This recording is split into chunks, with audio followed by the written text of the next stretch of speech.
वडेट्टीवार यांनी ही टीका केलेली आहे, मात्र त्यावर अजित पवार यांनी प्रत्युत्तर दिलं।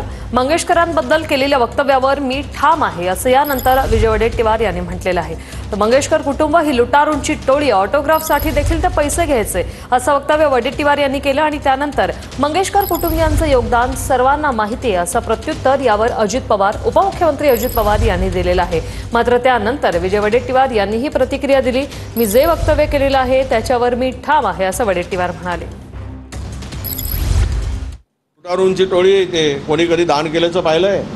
त्या मंगेशकर फॅमिलीनी, ज्या माणसाने खिलारे पाटलांनी जमीन दिली त्यांना सोडलं नाही या नालायकांनी। हे कसले माणुसकी आहे यांच्यात? हे तर माणुसकीला कलंक असलेले कुटुंब आहे असं मी मानतो। त्यांना काय हे कलंक आहे? मंगेशकर कुटुंबियांचं योगदान जगाला माहिती आहे, भारताला नाही जगाला माहिती आहे। स्वर्गीय लता मंगेशकर असतील, आशा भोसले असतील, उषा मंगेशकर असतील, मीना मंगेशकर असतील, हृदयनाथ मंगेशकर असतील, ह्या सगळ्या पाची भावंडांचं जे योगदान आहे त्याला तोड नाही।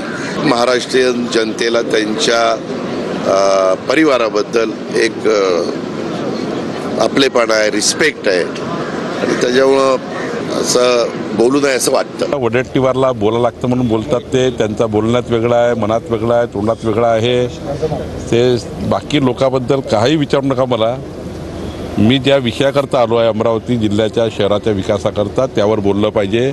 इंटरनॅशनल लीडर आहे वडेट्टीवार आणि इंटरनॅशनल लीडर ते आहे संजय राऊत। योगदान काही नाही आहे त्यांचा, पुन्हा मी माझ्या गोष्टीवर ठाम आहे। काही योगदान नाही, गाणं म्हणण्यापलीकडे काही योगदान नाही। ज्याने ऑटोग्राफचे पैसे घ्यावेत सहीसाठी, त्यांच्याकडून काय योगदानांची हे करायचे? कुठला योगदान दिलं आहे त्यांनी? गाणं म्हणणं म्हणजे योगदान नव्हे। आणि लोकांची सेवा कुठे असेल तर ते योगदान होईल। मला माहीत नाही, मी तर नाही ऐकलं कुठलं योगदान माझ्या 25-30 वर्षाच्या आमदारकीच्या काळामध्ये। त्यामुळे ह्या कुटुंबाप्रती काही प्रेम आस्था असण्याचं काही कारण नाही।